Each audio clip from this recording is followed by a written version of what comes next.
7 बरस से सत्ता में बैठी हुई है और यह सरकार सबसे पहले कश्मीरी पंडितों का हमेशा चुनाव में मुद्दा उठाती रही है कि कश्मीरी पंडितों को बसाने का काम करेंगे।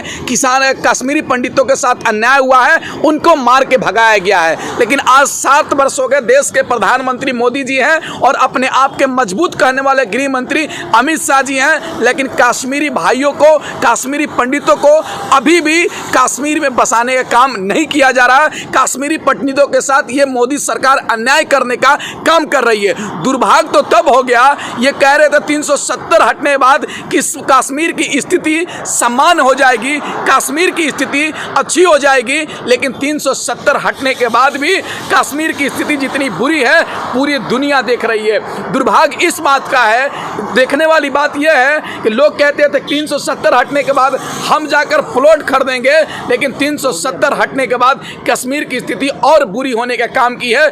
वहाँ के नेताओं को नज़रबंद करने का काम किया गया था, वहाँ के लोगों को गुलाम बनाने का काम किया गया था पुलिस प्रशासन के माध्यम से। बंगाल में तो खेला हो गया, खेला होने के बाद अब नया खेला वहाँ पे होने वाला है। देखिए, भारतीय जनता पार्टी चुनाव हारी बंगाल में। बंगाल की जनता ने ऐसा तमाचा मारने का काम किया है कि इन भाजपाइयों को पूरे जीवन याद रहेगा।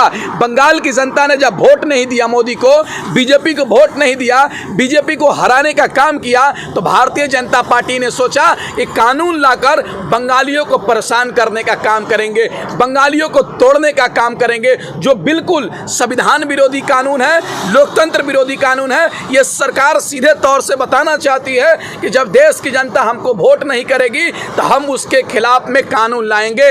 आपने दिल्ली में भी देखा होगा कि दिल्ली में भी एक कानून लाया गया था कि हर काम मुख्यमंत्री खुद से नहीं करेगा, बल्कि एलजी से परमिशन लेना पड़ेगा, जो ही बिल्कुल गलत कानून है। उसी तरीके से कश्मीर के लोगों को लुभाने के लिए, देश उत्तर प्रदेश चुनाव में सेंटिमेंट बैठाने के लिए, हिंदू मुस्लिम करने के लिए ये सरकार उतावला हो चुकी है। आपने देखा होगा उत्तर प्रदेश में भी आदित्यनाथ योगी जी कह रहे हैं जनसंख्या नियंत्रण कानून लाने का काम करेंगे। योगी जी 4.5 वर्ष से आप क्या कर रहे थे? कौन से नशा में चूर थे, कौन सा नशा में विलीन थे कि अभी आपको नींद टूटा और आप एक जनसंख्या नियंत्रण कानून की बात कर रहे हैं? आप देश में कानून लाने की जरूरत है। तो जो मॉब लिंचिंग की घटनाएं घट रही है, जो तमाम लोग 7 वर्ष से उस पर कानून मांग रहे हैं, उस पर कानून लगाने की जरूरत है। युवा रोजगार मांग रहा है, उस पर कानून बनाने की जरूरत है। कितने युवा बेरोजगार हैं, उन लोगों को रोजगार दिया जाए। किसान अपने हक और अधिकार की लड़ाई 7 महीने से लड़ रहा है। किसान कह रहा है एमएसपी पे कानून बना दो, तीनों कृषि कानून रद्द करा दो। ये सरकार लेकिन इस पे कानून नहीं बना रही है। युवा है, कृषि कानून से आपको क्या मतलब? आपको तो रोजगार मिल रहा है। एक बात बताइए ना, किसान खेती नहीं करेगा तो हम क्या खाएंगे? चांदी का रोटी खाएंगे, सोने का चावल खाएंगे कि हीरा का दाल खाएंगे? किसान के उगाए हुए अनाज खाएंगे। अगर हमको नौकरी भी मिल जाती है तो किसान का उगाए हुए ये अनाज खाएंगे। इसलिए सरकार किसानों के अनदेखा ना करे, अन्नदाताओं के अनदेखा ना करे, बल्कि देश की असली मुद्दा जो है उस पर काम करने का काम करे। एक बात बताइए ना, ये सरकार और सरकार की मेन स्ट्रीम मीडिया सरसों का तेल पर चर्चा क्यों नहीं कर रही है कि आज लोग सब्जी में सरसों का तेल नहीं डाल रहे हैं, कड़वा तेल नहीं डाल रहे हैं, पानी पे खाना बना रहे हैं गरीब लोग? इस बात को सोचने की जरूरत है। आज 200 रुपये पेट्रोल, 200 रुपये सरसों का तेल हो गए, 100 रुपये डीजल हो गए, 105 रुपये पेट्रोल हो गए, 900 रुपये का गैस सिलेंडर हो गया, लेकिन सरकार इस पर चर्चा नहीं कर रही थी। 2014 कमी आ गई, सरकार खुद कह रही है खजाने में कमी। एक बात बताइए ना, करोड़ों अरबों खरब का ये सरकार प्रचार कर रही है। हर न्यूज़पेपर में अपना पहला पेज को एडवांस देकर पैसा बुक कर रही है। बड़े बड़े बैनर लग रहे हैं, बड़े बड़े पोस्टर लग रहे हैं, उसमें करोड़ों रुपए खर्च हो सकता है, लेकिन जब गरीबों की बात आएगी तो खजाना खत्म। जब गरीबों की पर्यटक आएंगे ना, आज ही के पेपर में आपने देखा अयोध्या को स्मार्ट सिटी बनाया जा रहा है, तो बाहर से लोग आएंगे, इससे इनकम बढ़ेगा ना देश का। इनकम तो यही बन रहा है ना कि देश के 97% लोग गरीब हो रहे हैं और 3% अमीर होते जा रहे हैं। यही तो देश में आमदनी बढ़ रहा है। ये सरकार केवल जुमला दे सकती है, लोगों को प्रचार तंत्र के माध्यम से से, मीडिया तंत्र के माध्यम से लोगों को गुमराह करना जानती है। अगर देश में सही तरीके से जांच हो जाए तो आज देश हमारा जीडीपी माइनस में जो जा रहा है, इसका सारा दिन देश का प्रधानमंत्री मोदी जी हैं। मोदी जी केवल जुमला जीवी, केवल फरेब जीवी, झूठ जीवी और लोगों को गुमराह करने का काम किया है। ऐसा 7 वर्ष में कोई कदम नहीं उठाया जिससे देश के आम नागरिकों को फायदा हुआ। आप कह रहे हैं अयोध्या की मंदिर की बात कर रहे हैं कि सुंदर अयोध्या बनाएंगे। अरे ये लोगों तो शर्म आना चाहिए।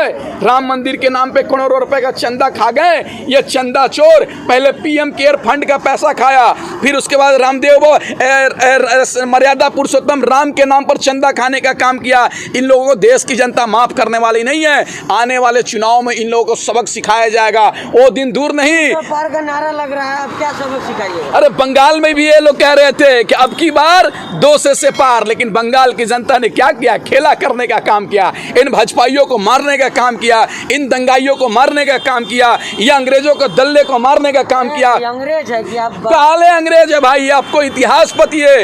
ये लोग जिसको श्यामा प्रसाद मुखर्जी को मानते हैं, सावरकर को मानते हैं, ये लोग अंग्रेज के दोस्त थे। हम जिसको मानते हैं महात्मा गांधी को, भगत सिंह को, अशफाकुल्ला खान को, मौलाना अबुल कलाम आज़ाद को, ये लोग अंग्रेजों के खिलाफ लड़े हैं। और इनको जिनको ये लोग मारते हैं अंग्रेजों के दलाल थे। तो दो दलाल का बच्चा होगा दलाले न पैदा होगा, हो सांप का बच्चा सांपे न पैदा होगा, एक शेर नहीं पैदा हो जाएगा का? ये लोग कहीं ना कहीं देश को गुमराह करने का काम कर रहे हैं। एक चीज समझिए ना, आप पेट्रोल पंप पे जाइए, पेट्रोल पे बैनर लगा हुआ, करोड़ों रुपए का खर्च हुआ, लेकिन सरकार पेट्रोल का दाम कम नहीं कर रही है। सरकार बैनर लोग तो ले रहे हैं ना, पेट्रोल ले रहे हैं ना, दिक्कत कहाँ है? लोग आराम से लोग खरीद रहे पेट्रोल। कहाँ ले रहे हैं लोग? पेट्रोल पंप पे जाइए, आप जाइए ना, वहां पर ग्राउंड रिपोर्टिंग कीजिए ना, कितने लोग नाराज है। लॉकडाउन खुल गया ना, आंदोलन बढ़ गई, देश में तमाम चीजों के खिलाफ आंदोलन होने जा रहा है। लोग सड़क पे आने वाले हैं। आंदोलन से कुछ होने वाला? 7 महीने हो गए आंदोलन में, कुछ हो रहा है? एक बात बताइए ना, ये देश आंदोलन के वजह से ही हमारा आजाद हुआ है। पहले देश गुलाम था, आंदोलन करके ही देश को आजादी दिलाया गया है।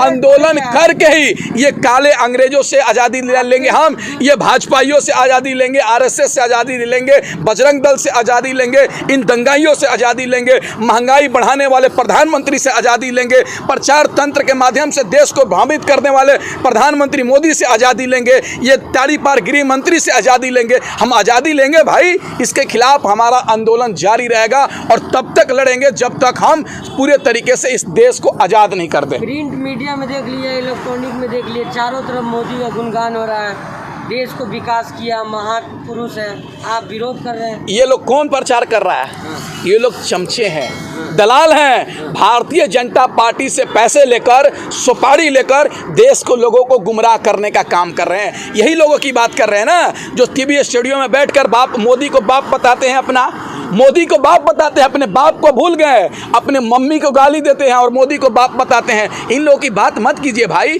यही लोग की बात करते हैं जो लोग, जब हमारा देश गुलाम था तो ये लोग अंग्रेजों के साथ चाय पर चुस्की लिया करते थे। एक बात सुनिए, जब हमारा इंदिरा गांधी ने देश में इमरजेंसी लगाया था तो उस समय पत्रकार हुआ करते थे, उस समय इंदिरा गांधी के खिलाफ भी लिखा करते थे। लेकिन आज देश आज़ाद होने के बाद भी देश में अघोषित इमरजेंसी है। देश की मेन स्ट्रीम मीडिया क्या ये सरकार से सवाल पूछने का काम कर रही है? ये सरकार से विरोध करने का काम कर रही है? नहीं कर रही है, बल्कि ये मीडिया सरकार के चमचे बन चुकी है, सरकार के गुलाम बन चुकी है, सरकार की भाषा बोलने का काम कर रही है, जो लोकतंत्र के लिए हानिकारक है, देश के लिए हानिकारक है। क्योंकि लोकतंत्र का चौथा स्तंभ काम होता है सच्चाई दिखाना, लेकिन ये सरकार सच्चाई से पीछे भाग रही है, ये मीडिया सच्चाई से पीछे भाग रही है। MIM भी एंट्री कर चुकी है और कहा जा रहा है कि भाजपा का बी टीम शामिल हो चुका है उत्तर प्रदेश चुनाव में। बिल्कुल, देखिए इस देश के लिए 2 चीज हानिकारक है, इस बात को मान लीजिएगा। नागपुर का नारंगी और हैदराबाद का बिरयानी, दोनों देश के लिए हानिकारक है।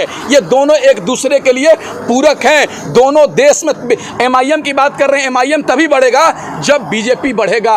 इस देश में ये जो हिंदू मुस्लिम बैकवर्ड फॉरवर्ड की बात करते हैं, मुद्दे पर राजनीति नहीं करते हैं, वो पार्टी देश के लिए अच्छी नहीं है। भारतीय जनता पार्टी जितनी खराब है उतनी खराब वो भी पार्टी है। चलिए ठीक है।